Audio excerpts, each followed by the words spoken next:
El siguiente segmento tiene contenido o opinión.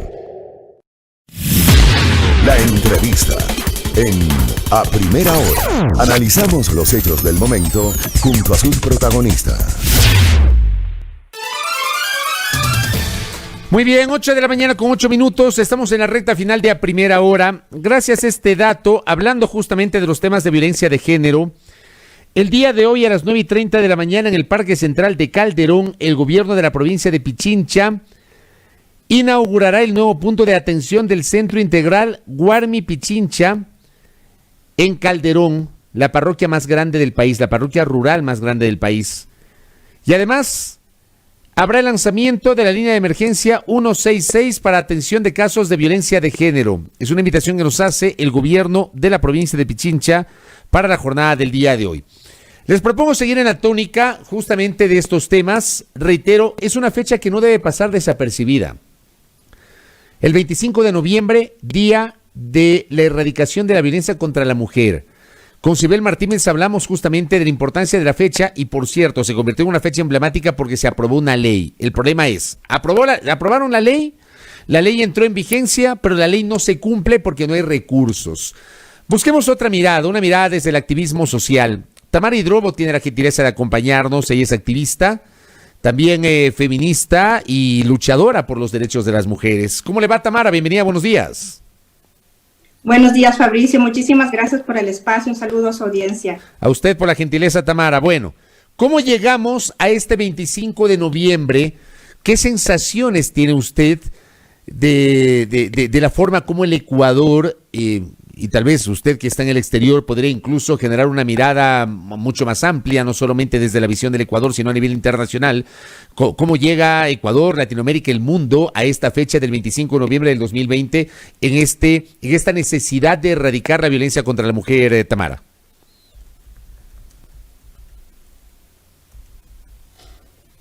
Tamara. Se me quedó congelada. Vamos a ver qué pasó. No sé si se quedó congelada por la pregunta. Ya vamos a ver qué pasó. Ya, sí, ¿hay algún problema? Ahí estamos de nuevo. Ahí estamos. Se me quedó así congelada. No sé si fue por la pregunta. Sí, y también dependemos de la tecnología ahora, sí, sobre todo. Terrible. Sí, pero usted debe tener allá mejor tecnología. Bueno, ¿me escuchó la pregunta? ¿Me logró escuchar? Sí. Correcto. Sí, le escucho, sí, por favor. Tenga la gentileza. Ya, muchísimas gracias, Fabricio. Bueno, creo que quiero extender un saludo especial a todas las mujeres, sobre todo aquellas mujeres que han sobrevivido a la violencia, pero sobre todo a las que están confrontando y todavía siguen confrontando todo tipo de violencia.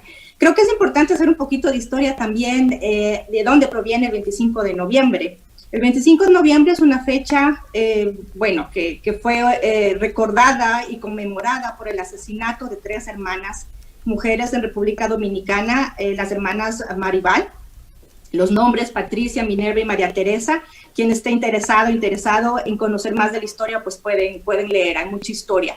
El día 25 de noviembre fue determinado por un movimiento feminista latinoamericano y del Caribe en el primer encuentro que se dio en Bogotá, Colombia, en 1981. Ahí las feministas que se reunieron decidieron conmemorar este día y conmemorar sobre todo pues la vida de no solamente estas 3 hermanas, sino de todas las mujeres que han sido asesinadas.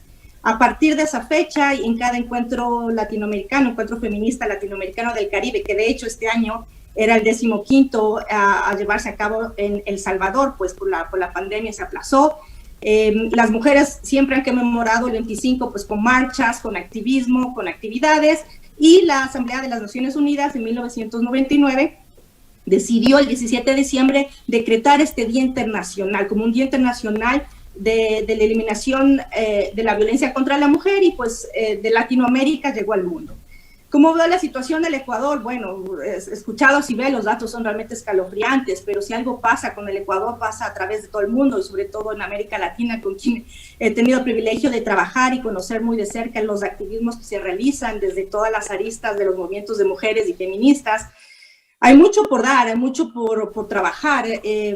Creo que por más esfuerzos que se hagan para poder establecer políticas públicas o políticas de Estado, No vamos a cambiar y no vamos a erradicar la violencia contra las mujeres mientras no se cambie esta estructura social, cultural, inclusive me van a perdonar hasta religiosa, donde nos ponen a las mujeres en una relación de poder, donde nos toca pues someternos, inclusive donde somos básicamente objeto de violentaciones de todo tipo. Ahora, a ver, usted hablaba de 1981. Han pasado 39 años desde 1981. Habla de 1999, cuando Naciones Unidas establece justamente como un día internacional, de conmemoración de carácter internacional. Hablamos de 21 años. ¿Qué ha pasado? ¿El mundo ha evolucionado? ¿El mundo ha entendido de otra manera este tema? ¿O seguimos, digamos, ubicando a esta problemática como una asignatura pendiente de nuestros países, Tamara? Obviamente sigue siendo pendiente. Lo que ha sucedido, creo yo, en los últimos años es que con la tecnología y las comunicaciones, las mujeres nos hemos visto activas, relacionándonos y haciendo una serie de acciones de visibilidad para denunciar la violencia. Es una asignatura pendiente de la humanidad, diría yo, porque es alrededor de todo el mundo lo que sucede de las violentaciones hacia las mujeres, personas trans, mujeres trans, y todos los grupos vulnerables o que estamos en los márgenes, como dirían, de la sociedad, pero es una asignatura que queda pendiente. Sin embargo, yo sí creo que los movimientos feministas y de mujeres alrededor del mundo, y hablando de Latinoamérica, del Caribe y del Ecuador, del que, por cierto, tengo que mencionar, no ha existido ningún encuentro feminista latinoamericano del Caribe en el Ecuador. Creo que esa sí es una asignatura pendiente para los movimientos de mujeres y feministas en el país. Han venido, pues, trabajando, haciendo acciones, pero yo creo que también es importante mencionar el brindar leyes que asistan a las mujeres que han sido violentadas, sino que tenemos que empezar a trabajar para erradicar esos conceptos que nos llevan a que las mujeres seamos violentadas. Solamente por poner un ejemplo, o sea, todavía las mujeres creemos que estamos en el mundo para maternar, para ser madres y ser las perfectas mujeres, la perfecta madre, la perfecta hija, la perfecta hermana, y no queremos salir de ese rol. Y cuando salimos de ese rol por una u otra razón o por decisión propia, autonomía propia, somos objeto de descalificaciones. La pandemia, el contexto de la pandemia, ¿cómo agudizó esta problemática de la violencia contra la mujer? Decía Sibel Martínez, hablaba de las cifras aquí en el Ecuador que son espeluznantes. 101 femicidios en lo que va del año, de esos 121, 82 en el contexto de la pandemia. Con una visión tal vez un poco más internacional, usted que está en el exterior, Tamara, ¿cómo agudizó en otros países la pandemia esta situación tan compleja asociada a la violencia contra la mujer? El impacto creo que es igual en el Ecuador como en los otros países de América Latina y del mundo. Lo que sucede es que las mujeres somos violentadas por nuestro círculo íntimo. Son nuestros esposos, nuestros padres, nuestros hermanos, nuestros tíos, nuestros amigos quienes nos violentan. Entonces, si nos tenemos que quedar en la casa con ese círculo íntimo y no podemos salir por una situación, una pandemia, una emergencia de salud, imagínense lo que es tener que convivir 24 horas, 7 días de la semana sin poder salir o tener espacios inclusive no diría de relajación, pero sí de espacios de poder reflexionar hasta qué momento puedo yo actuar o escapar o pedir auxilio, ayuda. Y si estamos confinadas con quien nos violenta, obviamente la realidad pues se encrudece en todo el mundo. Aquí donde yo vivo existe la violencia contra la mujer, existe la violencia y conceptos machistas, no tanto, y yo diría no tanto como en Latinoamérica, pero existe, ¿no? Es una situación que no es única del Ecuador o de una región, es en el mundo. Aquí recibo un mensaje, estamos conversando con Tamara Hidrobo sobre la conmemoración del Día Internacional para la Erradicación de la Violencia contra la Mujer. Me dicen en la transmisión por Facebook Live, Dustin Ortega me escribe y dice, existe violencia judicial en contra de la mujer, es decir, son los jueces quienes realizan estas violencias. Por ejemplo, este domingo se sentenció a 5 días a una humilde mujer por reclamar sus derechos contra el abuso de los agentes del orden municipal en el cantón Rumiñahui. ¿Qué le parece a usted esto que nos comentan? Bueno, creo que es algo, diría, típico lo que sucede con las mujeres cuando alzamos las voces y determinamos que basta es basta, que no es normal que nos violenten o nos maltraten, y que inclusive que salimos a las calles a gritar, a manifestarnos, a exclamar justicia, pero también el cese de las violencias. Obviamente cuando hacemos eso somos objeto de más violencia. esa violencia que se realiza contra los cuerpos, contra las vidas de las mujeres, pues pretende silenciarnos, y cuando no nos silenciamos, la violencia se replica y se multiplica. Entonces es lastimosamente, y es así, ¿no? Yo puedo decir que a las feministas por el activismo que realizamos somos objeto también de estereotipos. Bueno, ustedes les llaman feminazis, les cuestionan porque pintan las paredes, hay términos peyorativos para minimizar la lucha de la lucha feminista a nivel internacional y aquí en el Ecuador también, Tamara. Bueno, ¿qué es ser feminazi? O sea, sí, ¿qué es? ¿Cómo asume usted ese término, Tamara? Es bastante violento, y yo creo que también quienes se dirigen a las mujeres que estamos activándonos y trabajando por defender nuestros derechos humanos, ni más ni menos, que nos utilicen un epíteto, un término tan violento como nazi. O sea, es una ignorancia. ¿Qué es el nazismo? ¿Qué sucedió en el nazismo? Yo que estoy en un país que sufrió la Segunda Guerra Mundial, y saber la historia es, ¿qué mujer pone una cámara de gas para erradicar a su enemigo? Somos las mujeres las que vivimos la violencia y el miedo al caminar en la calle, no son los hombres. Pero para mí eso es un reflejo como de la contraviolencia que surgen cuando, claro, las mujeres nos empoderamos y hablamos y resistimos y no estamos dispuestas a ceder ya ese discurso que nos ponga a nosotros como víctimas. Y claro, la respuesta tiene que ser violenta, ser feminazis, y claro, sí, es más importante para muchas personas el patrimonio de las calles cultural, o digamos de las paredes, que la vida de las mujeres. Eso da el reflejo todavía de lo que está detrás de esa estructura de creencias culturales, sociales, reitero, muchas veces religiosas, que nos hace a las mujeres poco menos que ciudadanas de tercera o cuarta categoría frente a los varones, ¿no? Usted ha hecho seguimiento, Tamara, dentro de su actividad, a la aplicación de la ley que tiene una vigencia de 3 años aquí en el Ecuador. Sí, supe de eso, fue como una alegría, y claro, después saber que iban quitando el presupuesto y bueno, que no se ha llegado mucho hasta tener estos números que Sibel compartió. Son políticas de Estado y son también, creo que prioridades de una nación que mide y piensa que es más importante, discúlpenme otra vez, el partido de fútbol de la semana pasada frente al anuncio que se hacía que han existido hasta la fecha en este año 101 mujeres que han sido asesinadas, 101 vidas de mujeres que dejaron de existir, y los 6 goles era más importante que eso. Entonces eso refleja mucho cuáles son las políticas de Estado también, a dónde se pone el presupuesto, la atención, las discusiones, y bueno, y tenemos el día de hoy, un 25 de noviembre, donde todavía tenemos que hablar de estos números que no se han reducido, simplemente se han hecho más visibles. Ahora, me da la impresión a mí, conforme hablábamos con Sibel hace minutos, me da la impresión a mí de que en el debate político, en la agenda de los grandes temas de debate político, no consta justamente el análisis de esta problemática, Tamara.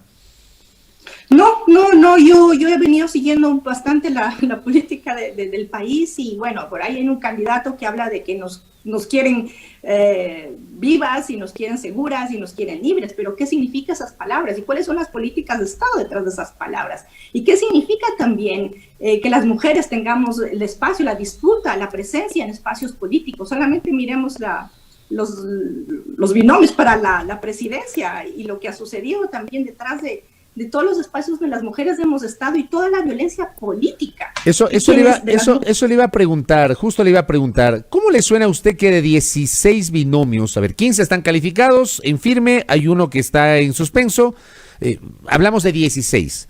De 16 binomios, apenas hay una candidata a la presidencia de la República. ¿Cómo le suena eso a usted, Tamara Hidrobo? Que bueno, que los varones todavía tienen dificultad por ceder los espacios para que las mujeres que están preparadas y que tienen la trayectoria y la capacidad, pues ocupen esos espacios, y que todavía las mujeres, muchas mujeres, es muy fácil decir eso desde afuera, pero cuando se hace el activismo político, es como esa disputa que viene también con las mismas compañeras que deciden escuchar la voz del compañero varón porque tiene mayor trayectoria, porque tiene mayor visibilidad, que escuchar las voces de sus compañeras. Entonces, eso es como un cambio que se tiene que dar culturalmente, con paciencia, con trabajo, con confrontación también, silenciarnos. Por ahí ayer leí en las redes que los compañeros de los mismos partidos pues violentan a las otras compañeras y sin embargo se siguen silenciando esas situaciones y seguimos silenciándonos por bien del partido o por políticas del partido, por no estorbar o por no incomodar. Seguimos perpetuando esas violencias y esa invisibilidad que tantas y tantas mujeres seguimos luchando y que estamos día tras día, un día sí y otro también tratando de cambiar esta estructura. Ahora, hay también una realidad en los últimos tiempos y fruto de estos debates.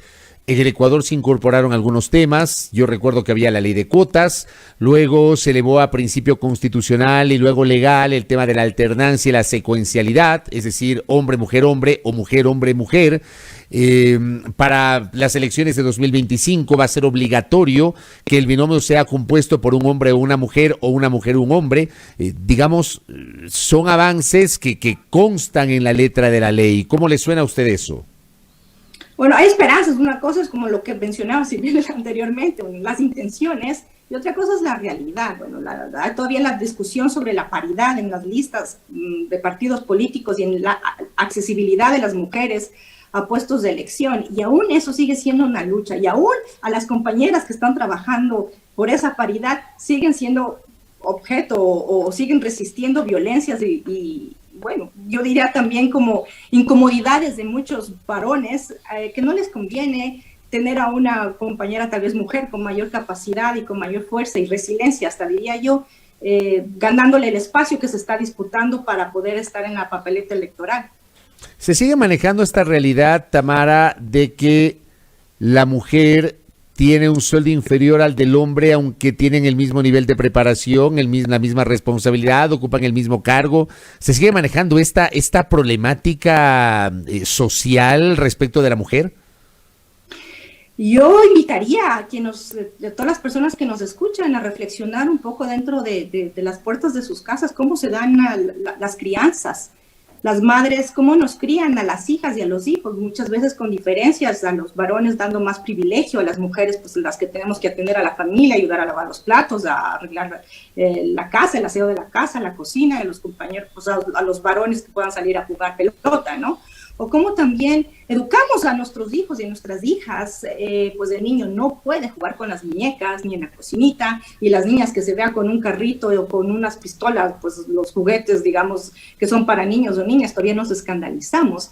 Entonces, que si partimos por ahí, desde esa concepción de los roles, de lo que es ser un niño, una niña, y de lo que es ser una mujer y un varón. Entonces, la mujer todavía tiene que ser la que se cuida, que se queda cuidando en la casa, maternando, cuidando los guaguas, cocinando, limpiando, y el varón es el que sale por poco a cazar y ganar el pan del día.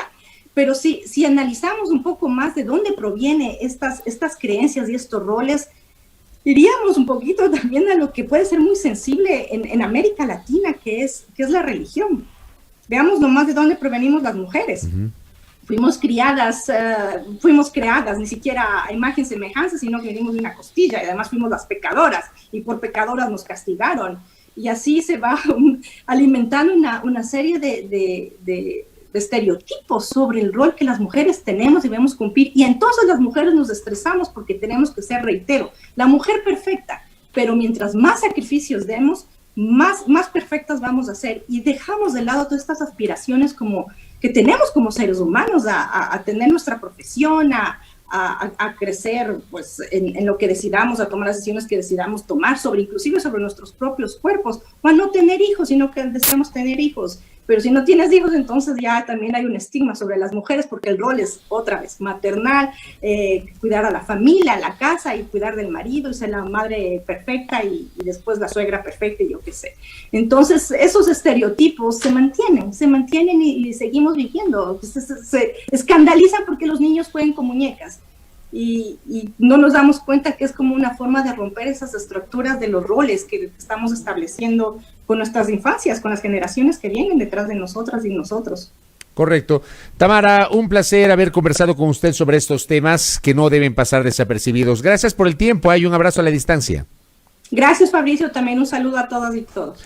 Gracias a Tamara Hidrobo, activista, hablando justamente sobre esta fecha, la conmemoración del Día Internacional de la Erradicación de la Violencia contra la Mujer. A ver si incorporamos este tema en el debate. Y miren ustedes lo que decía Sibel Martínez y también Tamara Hidrobo. Poco o nada nuestros políticos hablan de estos temas, de la violencia contra la mujer. Todo tipo de violencia, violencia física, violencia psicológica, violencia ginecobstétrica, violencia sexual, violencia política, porque existe la violencia política. Basta con recorrer las redes, ¿no? Para darse cuenta de que existe esto. A ver si nos ponemos serios, a ver si nuestros políticos empiezan a hablar de este tema, a ver si los futuros legisladores comienzan justamente a legislar en este sentido, a ver si el futuro gobierno genera una auténtica política pública que permita aplicar la ley que tiene una vigencia de 3 años, pero resulta que no se la puede traducir en la práctica porque no hay plata, porque no hay recursos, porque las prioridades del Estado ecuatoriano son otras. Y no destinar recursos para este tipo de situaciones que son muy importantes. 8:29 en A Primera Hora.